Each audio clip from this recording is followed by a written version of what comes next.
হাসিনা তো পলাইছে, কিন্তু হাসিনার শাসনকে যারা টিকায় রেখেছিল তারা কলে বহাল তবিয়তেই আছে। তারা অনেক শক্তিশালী, এমনকি প্রফেসর ইউনূসেরও ঘনিষ্ঠ। তাগের ডলা দিতে গেলে প্রফেসর ইউনূস পর্যন্ত আগায় এসে তাদেরকে বাঁচাইবে। কিন্তু সেই মালগুলারে আমার চিনায় দেওয়া জরুরি। আজকে তেমন একটা মাল রে চিনায় দেব, আসেন দেখি। শ্রী শ্রী মাহফুজানন্দ প্রভুপাদ, তারে আপনি যতই ডলা দেন না কেন, ও তার ইন্ডিয়ার হোগাতাটার নীতি থেকে সরবে না। আমি কারো কারো সম্পর্কে বলি না যে ওরে গোয়া না মারলে ও ঠান্ডা হবে না, মাহফুজানন্দের একটা মাইন না দিলে সে ঠিক হবে না। ওরে মাইট দেওয়াটা কেন জায়েজ আছে, আসেন সেটা দেখি একে একে। প্রধান উপদেষ্টার হাতকে শক্তিশালী করার আহ্বান জানায় মাহফুজানাম লিখলেন। কি লিখেছেন জানেন? সদ্য সাবেক সরকারকে প্রশ্নবিদ্ধ করা ও গণধিকৃত করার ক্ষেত্রে যে সমস্ত সরকারি সংস্থার ভূমিকা রয়েছে তার মধ্যে সর্বাগ্রে আসবে পুলিশের নাম। ক্ষমতাসীন আওয়ামী লীগ তাদের দলীয় বাহিনী হিসেবে পুলিশকে ব্যবহার করছে। পরবর্তীতে গল্পের ফ্রাঙ্কেনস্টাইনে পরিণত হইয়া নিজস্ব স্বার্থ সিদ্ধিতে মশগুল হইয়া পড়ে এ বাহিনী। আগের মতোই নতুন শাসকদের অধীনেও তাদের আচরণ অপরিবর্তিত রয়েছে, এখনো তারা আইনের অপব্যবহার করে যাচ্ছে। মানে বুঝছেন তো, হাসিনা তারে তৈরি করছে ফ্র্যাঙ্কেনস্টাইনের দা, কিন্তু হাসিনারই খায় ফেলছে পুলিশ। হাসিনার কোনো দোষ নাই, আওয়ামী লীগের কোনো দোষ নাই, সব দোষ অঞ্জু ঘোষের। বুঝছে? আরে এডিটর সাহেব, ভুল করেছি, নন্দ ঘোষের। দেখেছেন আমার এডিটর নন্দ ঘোষের ছবি দিচ্ছে। নন্দ ঘোষের ছবি নাই, হ্যাঁ টোলার ছবি দেন। মাহফুজা নামের মতে যত দোষ যখন টোলার, তার ছোলার ছবি দেবেন, তাই না? এর আগেও বেনজিরের ঘটনার সময় বলেছিল যে আমরা জানতাম সবই কিন্তু লিখি নাই। সরকার হয়তো কিছু বলতো না, কিন্তু পুলিশ বলতো। শোনেন, আমরা কিন্তু এই যে আইজিপি বেনজিরের যে তার যে কুকর্ম আমরা কিন্তু মিডিয়াতে জানতাম, কিন্তু রিপোর্ট করতে সাহস পাইনি। আপনি হয়তো কিছু করতেন না, সরকার হয়তো কিছু করতো না, বাট ওই ধরনের একটা পাওয়ারফুল আইজিপি সে তো একটা সাংবাদিককে কি না করতে পারত। মানে পুলিশ মানে সরকার না, তারা সরকার চালায় না, এটা সরকারের বাইরে একটা এন্টিটি। এই হইতেছে তার বুঝ। মানে সে কয় সরকার ভালো, পুলিশ খারাপ। আমরা সরকারের ভয়ে না, পুলিশের ভয়ে থাকি। আরো কি লিখেছে দেখেন, গণমাধ্যম অফিস বা টেলিভিশন স্টেশন ভাঙচুরের ঘটনা অত্যন্ত নিন্দনীয়, খুবই কথা, সত্য কথা। যার সর্বশেষ উদাহরণ হইতেছে ইস্ট ওয়েস্ট মিডিয়ার অফিসে ভাঙচুর। এসব প্রতিষ্ঠানের হয়তো অনৈতিক নীতিমালা মেনে চলেছে, একপাক্ষিক অবস্থান নিয়েছে, বা ক্ষমতাচ্যুত সরকারের সেবায় নিয়োজিত ছিল। ওই নিজেও কালে নিয়োজিত ছিল, সেটা আমরা পরে দেখবো। কিন্তু জোর কইরা তাদের কণ্ঠরোধ করে দেওয়া যাবে না, কারণ ও জানে যে ওরেও এই বাড়িটা দেওয়া হবে। সাংবাদিকতার চর্চায় তারা যতই স্থূল অনৈতিক হোক না কেন, ও জানে যে সেও স্থূল, সেও অনৈতিক, কেউ না কেউ দেখাই দেবে। আজকে আমি দেখাই দিব। যাই হোক, কইতেছে প্রতিষ্ঠানের কর্মীদের উপর শারীরিক নির্যাতন, তাদের গ্রেপ্তার বা ভয় দেখানো উচিত না। মাহফুজা নাম, আপনি তো মেলা নিজেরে জ্ঞানী বলে মনে করেন, শিক্ষিত বলে মনে করেন। মুসলিনীর গল্প জানেন? 1943 সালের মুসলিনীর পতন ঘটে। এরপর মুসলিনীর সমর্থনে থাকা সংবাদ মাধ্যম প্রোপাগান্ডার মেশিন আক্রমণের শিকার হয়। পপোলো দা ইতালিয়া এই পত্রিকাটা মুসলিনী নিজেই 1914 সালে প্রতিষ্ঠা করছিল এবং এটা ফ্যাসিস্ট পার্টির প্রধান মুখপত্র হিসেবে কাজ করত। এটা মুসলিনী শাসনের প্রোপাগান্ডা ছড়ানোর একটা বড় মাধ্যম ছিল। এই পত্রিকা অফিস হামলা করে জয় বাংলা কইরা দেওয়া হয়। জার্মানিতেও হিটলারের পতনের পরে নাজি শাসন যারা সমর্থন করছিল সেই সংবাদ মাধ্যমগুলা জয় বাংলা করা দেওয়া হয়। এই যে ডেড স্টুনার, এটা হিটলারের অন্যতম প্রোপাগান্ডা পত্রিকা ছিল, গণহত্যা এবং ইহুদি বিদ্বেষ ছড়ানোর জন্য কুখ্যাত ছিল। যেই কাজ আপনি করেছেন, আপনি মাহফুজা নাম, আপনি করেছেন, আমরা দেখাই দেবো এক এক করে কিভাবে হাসিনার শাসনের বৈধতা উৎপাদন করেছেন, দেখাই দিব। এবং হিটলারের পতনের পরে এই সমস্ত পত্রিকা আক্রমণের শিকার হয় এবং জয় বাংলা করে দেওয়া হয়। সম্পাদক প্রোপাগান্ডাবিদকে বিচারের আওতায় আনা হয়, শাস্তি দেওয়া হয়। তাই করা হচ্ছে এখন। স্পেনে ফ্র্যাঙ্কো শাসনামলে একটা পত্রিকা ছিল আরিবা বলে, ওইটা ফ্র্যাঙ্কো সরকারের প্রচারণা চালাইতো। ফ্র্যাঙ্কোর মৃত্যুর পরে জয় বাংলা করে দেয় পাবলিক। 1983 সালে আর্জেন্টিনার সামরিক জান্তার পতনের পরে ক্লারিন পত্রিকা জান্তার পক্ষপাতিত্ব করতে বলে অভিযোগ ওঠে এবং এই পত্রিকা সহ আরো অনেক মিডিয়া জ্বালায় দেওয়া হয়। চসেস্কু আছে না রোমানিয়ার, ওর একটা প্রোপাগান্ডা পত্রিকা ছিল, এই যে স্কিনটিয়া, এই পত্রিকা চসস্কুর পতনের পরে জয় বাংলা করে দেয় পাবলিক। আচ্ছা মাহফুজা নাম, আমার দেশ পত্রিকা যখন তালা লাগিয়ে দেওয়া হয়, সংগ্রাম পত্রিকার বর্ষিয়ান সম্পাদককে মারধর করে পুলিশে দেওয়া হয়, কিছু লিখেছিলেন? হ্যাঁ, লিখেন নাই। আরে না দেখি আপনি কি লিখেছেন? লিখেছে সাবেক প্রধানমন্ত্রীর বিরুদ্ধে এত বেশি হত্যা মামলা হচ্ছে যে বিষয়টা জনমনে অনেক প্রশ্নের উদ্রেক করছে।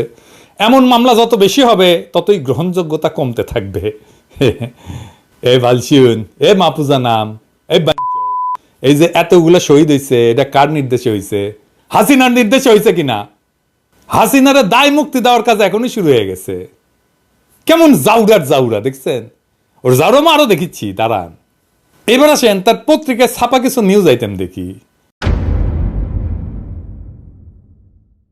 আপনারা তো শুনলেন মাহফুজা তো কইল যে বেনজিরের ডরে সব আকাম জানার পরেও লিখতে পারে নাই। মানে নিলাম আপনি ভীতু। তাহলে মাহফুজা নাম, আপনার পত্রিকার slogan journalism without fear or favour, এটা লেখার নৈতিক অধিকার আপনার আছে? হ্যাঁ, আচ্ছা তাও ধরে নিলাম যে আপনি ভীতু, কিন্তু তাও লিখবেন যে নির্ভয়। কিন্তু হোগা চাইতেন কেন বেনজিরের? হ্যাঁ, দেখেন বেনজিন প্রমোশন পাওয়ার পর ফুল বা মিষ্টি নিতেছে না উপহার হিসেবে, এটাও ডেইলি স্টারের নিউজ হয় 2 কলামে। এখন আবার কোয়েন না মাহফুজা নাম যে হোগা চাইতো বাধ্য করতো। তাও মাইনে নিলাম যে আইজিরে দেখা ভয় পাইতেন, তার হোগা চাইতেন। বড় হোগা, আইজির হোগা বলে কথা। বিপ্লবের হোগা কেন চাইতেন? বিপ্লব সরকারের বিপ্লব তো আইজি না, তার মানে সব পুলিশ অফিসারের হোগাই চাইটা দিতেন। বা ভালো টোলা ভাইরা ডেইলি স্টার অফিসের সামনে লাইনে খাড়ান, সার্ভেন্ট ক্যানিং একটা চান্স, সবারই হোগা চাইটা দিবে, এখনো চাইটা দিবে মাহফুজা নাম। এবার আসেন দেখেন রাজনৈতিক দলগুলোর বিরুদ্ধে কিভাবে মাহফুজা নাম ঘৃণা ছড়াইছে। দেখেন কোন প্রমাণ ছাড়া মাহফুজা নাম কইছে যে বিএনপি মানুষ পোড়ায়।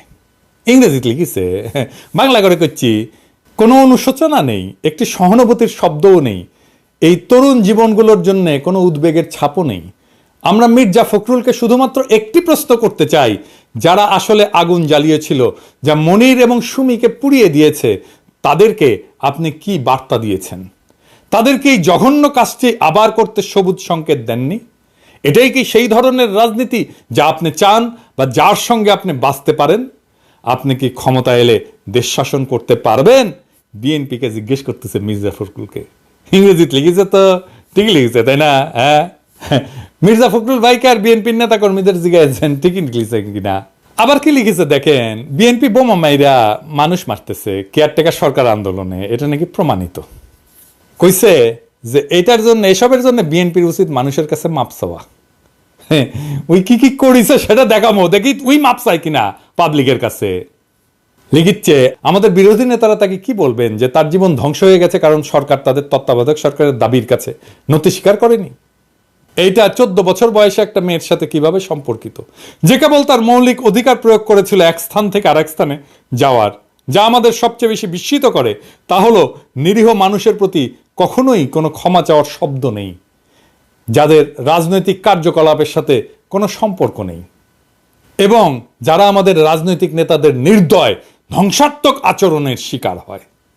চিন্তা করেন, হাসিনার কোনো নির্দয় আচরণ নাই, কখনো দেখবেন না সে লিখছে হাসিনার নির্দয় এবং ধ্বংসাত্মক আচরণ। এই যে এতগুলো মানুষে মারলো, এতগুলো ছাত্ররে মারলো, কখনো সে লেখে নাই। কি লিখেছে সেটা আমরা দেখবনি।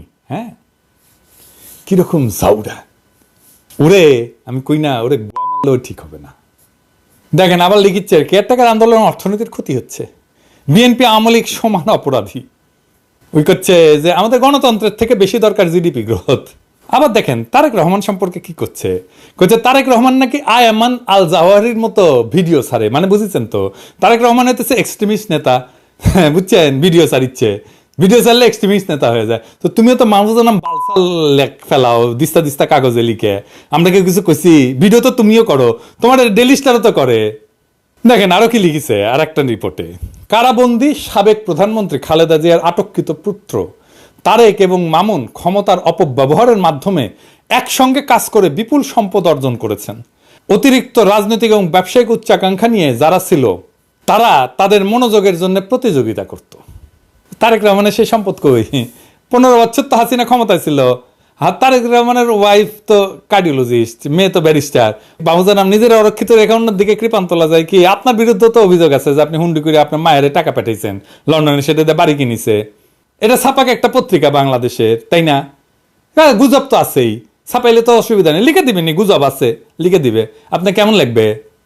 আপনি যে লিখলেন বিপুল সম্পদের কথা, সেটা রেফারেন্স দেন তো দেখি। কোটি কোটি কোটি রাখিছে সে সম্পদ, তো এখন জানা যায় কে কোথায় কে রাখিছে, দেন রেফারেন্স দেন। 15 বছর তো কেটে গেছে। এই প্রসঙ্গে আর একটা ইস্যু নিয়ে আলাপ করবো, হারিস চৌধুরী প্রসঙ্গ। বিএনপি নেতাদের নিয়ে এমন এমন সব কিচ্ছা ছড়াইছিল এই ডেইলি স্টার, একটু পরে আসতেছি ওটা নিয়ে। আবারও 21শে আগস্ট গ্রেনেড হামলায় তারেক রহমান দাঁড়িয়ে, এটা ডেইলি স্টারের পজিশন ছিল, দেখেন কি লিখিছে। তৎকালীন প্রধানমন্ত্রী বিএনপির চেয়ারপারসন খালেদা জিয়ার রাজনৈতিক কার্যালয় হাওয়া ভবন গ্রেনেড হামলার পরিকল্পনা করার জন্য ব্যবহৃত হচ্ছিল, এটা লিখিছে ডেইলি স্টার। আর এটা নিয়ে প্রভুপাত বিশাল বড় ভিডিও করে ফেলেছিল। কি কি জায়গায় 21 আগস্ট গ্রেনেড হামলা পরিকল্পনা করাইতেছিল। রিপোর্টটা শুধু অভিযোগের ভিত্তিতে করা, কিন্তু অভিযোগ বলতেছে যে 8টা স্থান এই পরিকল্পনা করার জন্য ব্যবহার করেছে, সেটা হচ্ছে হাওয়া ভবন, বিএনপি চেয়ারপারসন খালেদা জিয়ার সাবেক রাজনৈতিক কার্যালয় বনানীতে, বিএনপি নেতা এবং সাবেক উপমন্ত্রী আব্দুল সালাম পিন্টুর ধানমন্দির বাসভবনে, হুজি প্রধান মুফতি আব্দুল হান্নানের মেরুল বাড্ডার বাড়ি, মোহাম্মদপুর সুপার মার্কেটের কাছে আলী ও নূর রিয়েল এস্টেট, মিরপুর 1-এর মসজিদুল আকবর কমপ্লেক্স, মেরুল বাড্ডার ডিআইটি প্রকল্প এলাকা এবং পূর্ব বাড্ডায় প্রকৌশলী নজরুল ইসলামের বাড়ি এবং পশ্চিম মেরুলে বাড্ডায় আসানুল্লাহ কাজলের বাড়ি। আমি এই গ্রেনেড হামলা নিয়ে কিছু বলবো না এখানে। এইটা প্রভুপাদের ভিডিওতে যে এই প্রসঙ্গে যা বলছিলাম সেটা দেখান না, মিথ্যা না দেখান। 21 আগস্টে গ্রেনেড হামলা এও দাবি করেছে যে মুফতি হান্নান নাকি 2004 সালের 14 আগস্ট হাওয়া ভবনে বসে পরিকল্পনা করছে। আমরা 21শে আগস্ট বোমা হামলা। ডেইলি স্টারের 2009 সালের একটা রিপোর্টের মতে 2004 সালের 14 আগস্ট রাতে হাওয়া ভবনে বসে স্বরাষ্ট্র প্রতিমন্ত্রী বাবর, উপমন্ত্রী পিন্টু সহ জঙ্গি সংগঠন হুজির নেতারা বৈঠক করে শেখ হাসিনাকে গ্রেনেড হামলার মাধ্যমে মেরে ফেলার পরিকল্পনা করে। তো এইবার একটু মুফতি হান্নানের জবানবন্দিটা দেখি তো। মুফতি হান্নান 21 আগস্টে গ্রেনেড হামলার ব্যাপারে 2টা জবানবন্দি দিয়েছে। প্রথমটা 2007 সালে, যেটার ভিত্তিতে মামলা বিচার শুরু হয়ে গেছিল, কিন্তু সেই জবানবন্দিতে তারেক রহমানের হাওয়া ভবনের নাম নিশানাও ছিল না। এই জন্য শেখ হাসিনা 2009 সালে মুফতি হান্নানকে রিমান্ডে নিয়ে নির্যাতন করিয়া তারেক রহমানের হাওয়া ভবনের নাম বের করার দায়িত্ব দেয় তার বিশ্বস্ত দালাল আব্দুল কাহার আকন্দকে। এইবার আসেন আরেকটা ইস্যু নিয়ে, মেজাজ খারাপ হয়ে যাবে। হারিস চৌধুরী সম্পর্কে বলতেছে, যিনি লন্ডনের একটা বিলাসবহুল অ্যাপার্টমেন্টে বসবাস করছেন। প্রধানমন্ত্রী কার্যালয় এবং হাওয়া ভবন, যা বিএনপি জামাত নেতৃত্বাধীন জোট সরকারের বিতর্কিত বিকল্প ক্ষমতা কেন্দ্র ছিল, এই দুটির ক্ষমতার অপব্যবহার করে বিপুল অবৈধ সম্পদ অর্জন করেছেন। শুধু এটা লিখে ক্ষান্ত হয় নাই, লিখেছে আওয়ামী লীগের মন্ত্রী কিবরিয়া সাহেবের মার্ডারেও হারিস চৌধুরীরে ঢুকাইছে। কে মার্ডার করেছে কিবরিয়া সাহেব রে? আওয়ামী লীগ। তো এখন একবারে ঠাসি খেয়ে বসে আছে কলে, কিন্তু তখন কিন্তু প্রচার করেছে হারিস চৌধুরী মার্ডার করেছে।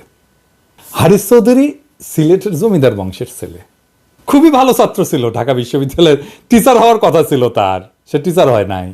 প্রপোজালও ছিল তার টিচার হওয়ার, না হইয়া রাজনীতিতে এসেছে জিয়া রহমানের আমলে, সে অনেক আগে জাগদল টাগদল যখন করেছিল জিয়া রহমান, ওই সময় রাজনীতি করতে এসে সব হারাইছেন। উনি লন্ডনে যান নাই, লন্ডনে থাকতেনও না, থাকতেন পান্থপথে খুবই দিনহীন ভাবে থাকতেন, পরিচয় লুকায়। নিরাপত্তার কারণে পেট চালানোর জন্য চাঁদনি চকে কাপড়ের দোকানে কাজ করতেন, কাপড় বেচতেন, সেরা পাঞ্জাবি পরতেন, রিক্সা ছাড়াও পয়সা ছিল না। তারে নিয়ে লেখে লন্ডনে বিলাসবহুল অ্যাপার্টমেন্টে থাকে। কিন্তু লন্ডনে আওয়ামী লীগের মন্ত্রী যারা আসলেই বিলাসবহুল অ্যাপার্টমেন্টে থাকে, হাজার খানিক অ্যাপার্টমেন্টের মালিক, তাদের নিয়ে ডেইলি স্টার কিছু লিখেছে। ওইটাকে আল জাজিরাকে করতে হয়, সামিরা করতে হয় গোপন ক্যামেরা নিয়ে, ওইটা ডেইলি স্টার করে না। ওটা নিয়ে ডেইলি স্টার ফলো আপ রিপোর্টও করে না। মাহবুজা নাম, আপনার লজ্জা নাই, আমি জানি এটা। আপনি নির্লজ্জ, ভয়ঙ্কর রকম ভাবে নির্লজ্জ। বাংলাদেশের সবগুলো এলিট নির্লজ্জ, এটা সুতিয়া জাউরা। কিন্তু আপনার কি ভয়ও নাই? হ্যাঁ, আপনি ইন্ডিয়া আর আওয়ামী লীগের পারপাস সার্ভ করতে গিয়া কত নিরীহ মানুষকে অপমান করছেন, মিথ্যা অভিযোগ দিচ্ছেন, দানবায়ন করছেন। ধরেন কোনো এক ফ্যামিলিতে, এইগুলা ফ্যামিলিতে পিনাকির মধ্যে একটা মাল আছে, সে তো আপনারা খাইয়া দিবে। এই হারিস চৌধুরী যদি আমার ভাই হইতো, আমি যদি হারিস চৌধুরীর ভাই হইতাম, তাহলে আমি আপনারে খাইয়া দিতাম, কনফার্ম লিখে রাখতে পারেন, আমি খাইয়া দিতাম আপনারে। জানেন তো আমি কামলা দিয়া কাম করি না, স্ট্রেট একটা রকেট লঞ্চার নিয়ে ডেইলি স্টার অফিসে উড়াই দিতাম আপনার সহ, বুঝছাও? ফাঁসি তো একবারই হয়, এ কাম করে ফাঁসি নিয়েও শান্তি পেতাম। শালা জাউরার দলে জয় বাংলা করে দিছি, দেখতাম কে আপনারে ঠেকাইতে আসে, বাঁচাইতে আসে। হারিস চৌধুরী পুরা এই যে আওয়ামী আমলে এবং এই 111 সরকারের আমলে পান্থপথে ছিলেন। একটা ছোট ঘরে থাকতেন, ওখানে উনি মারা যান, ভালো চিকিৎসাও পাননি। একটা 3rd ক্লাস হাসপাতালে ভর্তি করা হয়েছিল, ওইখান থেকে পরে আবার নাকি এভার কেয়ারে নিয়ে যাওয়া হয়েছিল, তখন শেষ সময় মারাই গেছে, ওই রাত্রেই মারা গেছে। আর ডেইলি স্টার বলতেছেন লন্ডনে আইসি জীবনযাপন করতেছে। আবার দেখেন সৌদি আরবে নাকি তারেক রহমান গোপন বৈঠক করেছে। আমি আর বিস্তারিত গেলাম না, ডেইলি স্টার এটা দেখাতে পারবে এই মিটিং হয়েছে, এই গোপন বৈঠক হয়েছে, দেখাতে পারবে এটা কোনো কিছু দিয়ে সাবস্টেন্সিয়েট করতে পারবে যে বিএনপির নেতা তারেক রহমান ওই সময় গেছিল সৌদি আরবে, আবার ফিরে আসিছে। যাইতে তো হবে, ওইখানে কি নিয়ে যাবে, প্লেনে চড়িয়ে তো যাইতে হবে। আবার লিখেছে কি দেখেন, খালেদা যে মানুষ ওনার হাত নাকি রক্তাক্ত। আবার কইতেছে মানুষের হৃদয় জয় না করে বিরোধী দল মানুষ মারিচ্ছে। আবার লিখেছে FBI তারেক নাকি অনুসন্ধান চালাচ্ছে, সে অনুসন্ধানের রিপোর্ট কই? তারেক নাকি তার অতীতের অপরাধের জন্য ক্ষমা চায় না, সে অপরাধ করছে নাকি? অপরাধ কি করছে সেটা ক এখন রে মাহফুজানা বাচ্চা, অপরাধ কি করছে সেটা ক। এবার আসেন শিবির নিয়ে ওনার চুলকানি দেখি। রাজশাহী ইউনিভার্সিটির প্রফেসর তাহের হত্যার কথা মনে আছে না? দিনের পর দিন ক্যাম্পেইন চালায় গেছে, একটা শিবির করছে বইলা। এইটা সে দেখান তো কতগুলো নিউজ করেছে, অথচ বেচারা ওই যার নামে করেছে শিবিরের যে নেতার নামে কোনোভাবে এই মার্ডারের সাথে যুক্ত ছিল না। এইটা ছিল প্রফেশনাল জেলাসি, আর একজন প্রফেসর তারে মারেছে। আচ্ছা এবার আসেন ছাত্র জনতা বিপ্লব নেয় এই কয়েকদিন আগে, সে কি বলেছিল সেটা দেখি। 28শে জুলাই এডিটোরিয়াল লিখিচ্ছে, ততদিনে কিন্তু 1000 পার হয়ে গেছে শহীদের সংখ্যা। সে বলতেছে শিক্ষার্থীদের বিশেষ করে গুরুতর আস্থার ঘাটতি কমানোর চেষ্টা করার পরিবর্তে সরকার আবারও কঠোর অবস্থান নেওয়ার সিদ্ধান্ত নিয়েছে। কঠোর নাকি, মাইরা ফেলাইতেছে, 1000 খানিক মেরে ফেলছে। হ্যাঁ, সেখানে আস্থার সংকট দেখেছে। যখন বলতেছে অভিভাবকরা যে আমার পোলাক মাল্লু কেনে, তখন সে আস্থার ঘাটতি মেটানোর কথা বলতেছে। এখানে তো জাস্টিসের কথা বলবে সে। এখানে শেষ না, আবার দেখেন কি ভয়ানক কথা বলছে। দেখেন আমি এটা বাংলা করে কইতেছি। শুরুতেই আমরা সেই আদর্শিক এবং রাজনৈতিকভাবে প্রভাবিত গোষ্ঠীগুলো সৃষ্ট তাণ্ডবের প্রতি আমাদের স্পষ্ট নিন্দা প্রকাশ করতে চাই।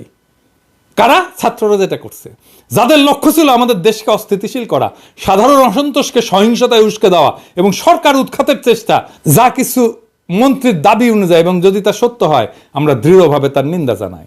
এটা 26শে জুলাইয়ের কথা, 1000 ছাড়ায় না এই সময়ের মধ্যে শহীদের সংখ্যা। হাসিনা যা বলছে সেটা একই কথা না? তাহলে তার পজিশন কি ছিল বিপ্লবের সময়? মানে উনি চাইতেছেন সরকার না পড়ুক, স্থিতিশীলতা নষ্ট না হোক।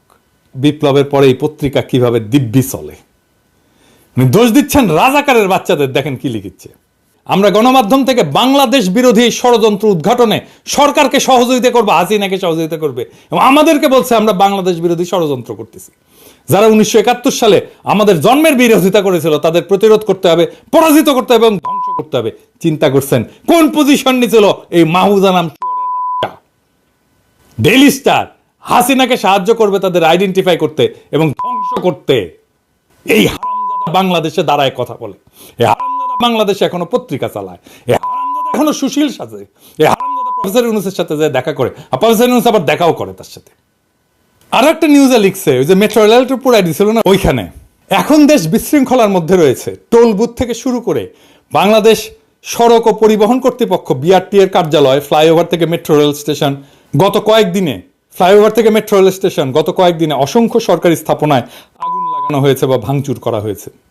দুর্বৃত্তরা মিরপুর 10 এবং কাজীপাড়া মেট্রো রেল স্টেশনের ভেতরে তাণ্ডব চালিয়েছে। Vending machine, ticket counter, CC camera এবং সামনে যা ছিল সব কিছুই ভেঙে দিয়েছে। আমরা এই নির্বোধ ধ্বংসযজ্ঞের তীব্র নিন্দা জানাই। ডেইলি স্টার আমাদের সেই গণপ্রতিরোধের ঘটনাকে সে বলছে নির্বোধ ধ্বংসযজ্ঞ। কি ভয়ানক দুঃসাহস! হাসিনা যে কান্দিছিল না মেট্রো রেল পুরানো দেখে, মাহফুজা অনুযায়ী যোগ দেয় নাই কেন? তুই কান্দিচ্ছিল, তুই কান্দ, হাসিনার পাশে দাঁড়ায় গলা জড়াজড়ি ধরে কান্দ। হাসিনা ভাষাতে কথা কইছে না? এবার আসেন দেখি যে তার নেত্রী হাসিনা সম্পর্কে কি কইছে। 2022 এসে করছে বঙ্গবন্ধুর আওয়ামী লীগ আমাদেরকে বাংলাদেশ সৃষ্টিতে নেতৃত্ব দিয়েছে। শেখ হাসিনার আওয়ামী লীগ গত 14 বছরে আমাদের দেশ গঠনে নেতৃত্ব দিয়েছে। অর্জনগুলো বিশাল এবং অতীতের অন্য কোন সরকারের তুলনায় অতুলনীয়। বাপ রে, কাঠ হইয়া পড়ে যায়। দেখেছেন গঙ্গা তেলেশ্বর চন্দ্র তেলবাজ মাহফুজানন্দ প্রভুপাদ এইটা সাহেব না সারিন্দা বেজে দেন। হাসিনা প্রশংসা করেছে ইনকা কিরা একটা সারিন্দা বাজাবেন না কেঙ্গা করে হয় হচ্ছে ঠিকই হয়েছে ভালো হয়েছে। আওয়ামী লীগের 75 বছর পূর্তিতে সে লিখিচ্ছে গত 15 বছরের নিরবিচ্ছিন্ন শাসনকালে তিনি দেশের অর্থনৈতিক ক্ষেত্রে উল্লেখযোগ্য অগ্রগতি সাধন করেছেন। অবকাঠামো উন্নয়ন এবং বিদ্যুৎ উৎপাদনে তার অসাধারণ সাফল্য বাংলাদেশের উন্নয়নের সোপানে উত্থান নিঃসন্দেহে শেখ হাসিনার দক্ষ এবং দৃঢ় নেতৃত্বের ফল। এটা লিখেছে 2024 সালের জুন 28 সালে, বিপ্লবের 38 দিন আগে। আবার একটা জিনিস দেখেন, সে কিন্তু কনসিস্টেন্ট না। ধরেন একটু আগে তো দেখলেন হাসিনার বন্দনা, মানে হাসিনা উন্নয়ন করে ভাষা ফেলিচ্ছে তাই বলছে না। আবার দেখেন কি বলে, বিএনপি এর ফুসলায় যখন নির্বাচনে নিয়ে আসতে চায় তখন কি বলে, মানে বলে জানুয়ারির নির্বাচন না করা নাকি বিএনপির ভুল, বিএনপি নাকি জিতেই যেত।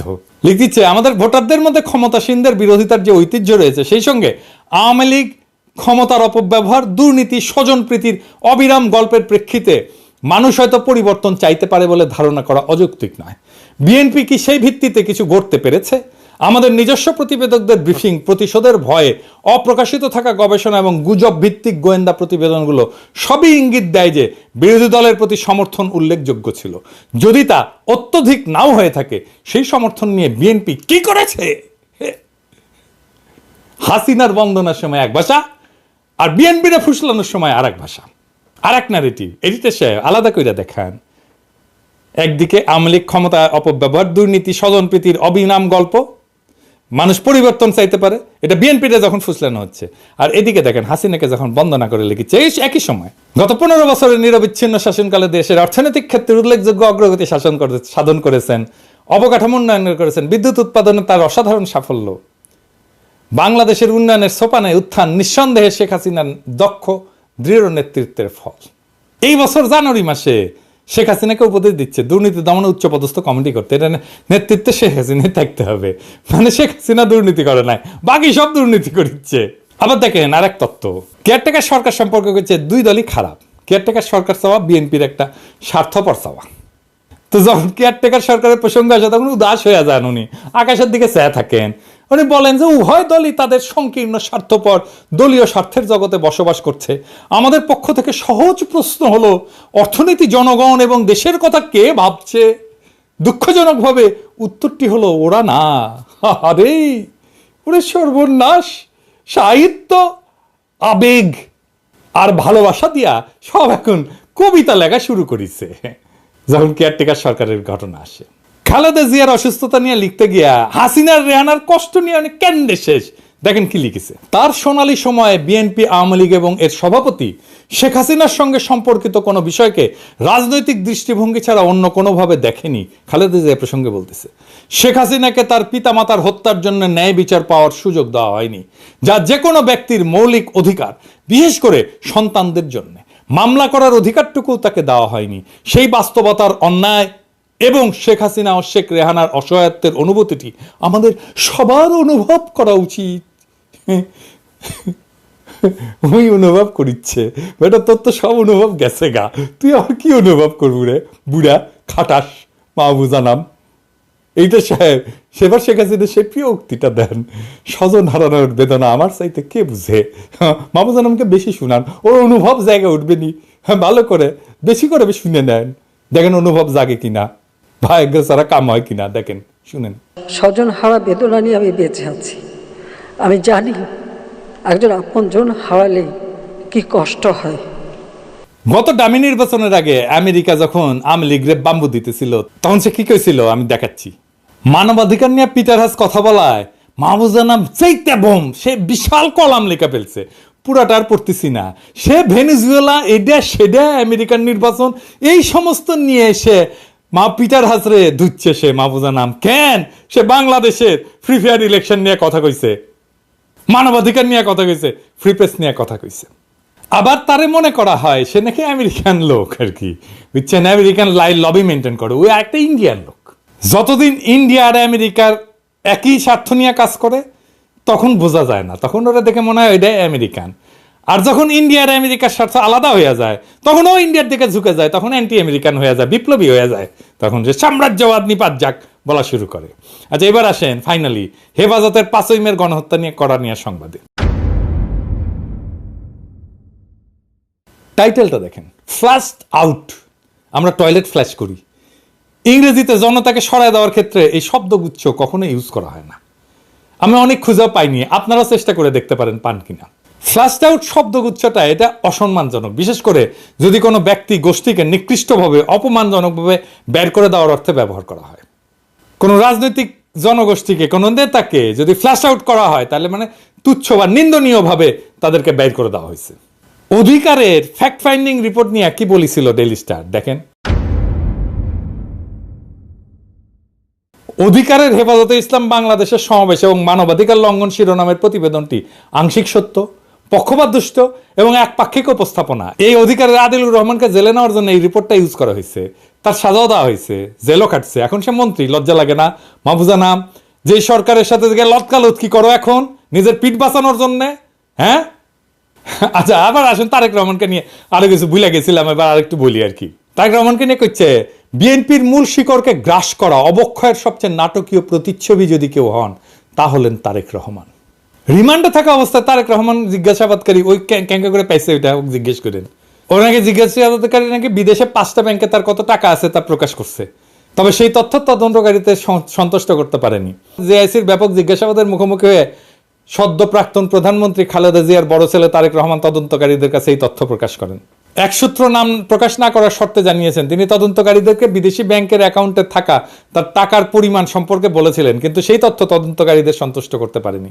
সূত্রটি জানায়, তবে সে তারেকের দাবি করা টাকার পরিমাণ গণমাধ্যমে প্রকাশ করতে অস্বীকৃতি জানায়, যা মালয়েশিয়া, সিঙ্গাপুর, থাইল্যান্ড, দক্ষিণ আফ্রিকা এবং সুইজারল্যান্ডের কয়েকটি ব্যাংক অ্যাকাউন্টে রয়েছে। তো বের কর, 15 বছর তো হয়ে গেছে, বের করিস না কেন? কোথায় আছে অ্যাকাউন্টের টাকা? বাংলা পৃথিবীতে কারো কোনো অ্যাকাউন্টে টাকা থাকলে সেটা বের করা কোনো মুশকিলের ব্যাপার নাকি রে বালচুন? খালেদা জিয়া সম্পর্কে বলছে, তারেক রহমানের গ্রেপ্তারের পরে খালেদা জিয়া ব্যক্তিগতভাবে দুর্নীতিগ্রস্ত ছিলেন কিনা তা আদালত সিদ্ধান্ত নেবে। তবে যে বিষয়টি এখন বোঝা গেল তা হলো, তিনি দুর্নীতি সহ্য করেছেন এবং দুর্নীতির বিরুদ্ধে লড়াই করা তো দূরের কথা, একে উদ্বেগের বিষয় হিসেবে উত্থাপন করতেও কিছু করেননি। আর কত দেখাবো, অনেক বড় হয়ে গেছে এপিসোড। এসব তো কয়েকটা উদাহরণ দেখাইলাম। আমি ডেইলি স্টারের এরকম সংবাদ নিয়ে 100 ঘন্টার এপিসোড করতে পারবো মাহফুজা নাম, 100 ঘন্টার। এই ডেইলি স্টারের ন্যূনতম নৈতিক এমনকি আইনি বৈধতা আছে একটা সভ্য দেশে সাংবাদিকতা করার? এ তো প্রেস কাউন্সিলে মামলা খেয়া ফতুর হয়ে যাওয়ার কথা। তারেক রহমান যদি মানহানির মামলা করে, এই মাহফুজা নামকে ক্ষতিপূরণ দিতে দিতে রাস্তায় ফেফা করে ঘুরতে হবে, কিন্তু ডেইলি স্টারে কিছুই হবে না, কারণ সে বাংলাদেশের এলিট, আর এলিটরাই বাংলাদেশে ক্ষমতায় থাকে। তারা প্রফেসর ইউনুসই বাঁচাবে। প্রফেসর ইউনুসের গ্রামীণ ট্রাস্টের ট্রাস্টি ছিল ওই মাহফুজা নাম। বিএনপি ক্ষমতায় আসলেও কিছুই করবে না, তারেক রহমানও কিছু করবে না। মাহফুজা নামকে তেলাবে, আমি কয়ে রাখলাম, লিখে রাখতে পারেন। জামাত আসলেও কিছু বলবে না, তেলাবে। হেফাজত আসলেও কিছু করবে না, তেলাবে। দেখবেন তেলাবে না শুধু এই লোকটা, সেজন্য দেশে যাইতে পারে না। ডেইলি স্টার শুধু একটা সংবাদ মাধ্যম না, এরা বাংলাদেশে ইন্ডিয়ার প্রধানতম অ্যাসেট। ডেইলি স্টার জিন্দা থাকলে বাংলাদেশ আবার ভারতের পদানত হবে, লিখে রাখতে পারেন। ডেইলি স্টারে বিনাশ ছাড়া, ধ্বংস ছাড়া বাংলাদেশ মাথা তুলে দাঁড়াইতে পারবে না। হাসিনা পলাইছে, কিন্তু ওই ফ্যাসিবাদের সব সহযোগীরা এখন অক্ষত, এখনো তাদের বদমাইশি অব্যাহত আছে। আমি স্বপ্ন দেখি ডেইলি স্টারের অফিসে বিপ্লবী জনতা আগুন দিছে, আর সেই আগুন মাহফুজানন্দ প্রভুপাদের পাছায় লাগছে। সে তার অন্তিম গান গাইতেছে মোদিরে উদ্দেশ্য কইরা, পিছে দাউ দাউ করে জ্বলতেছে হাসিনার মোদির দালালির সাম্রাজ্য ডেইলি স্টার। ইন্ডিয়ান মাল তো, তাই গানের মধ্যে ওই 60-এর দশকের রোমান্টিকতা থাকবে, এনার রাবন্তিকতা থাকবে, এনার কালচার থাকবে, এনার সুশীলতা থাকবেই, তাই না? হ্যাঁ, তো ওই গান গাচ্ছে আর পুচ্ছা আগুন জ্বলিচ্ছে। কি গাচ্ছে? ও গাচ্ছে, ও আমার মন যমুনার অঙ্গে অঙ্গে ভাব তরঙ্গে কতই খেলা, মোদি কি দিল্লি বসেই মধুর হেসে দেখবে আমার পুটু জ্বলা, মোদি কি দিল্লি বসেই মধুর হেসে দেখবে আমার পুটু জ্বলা।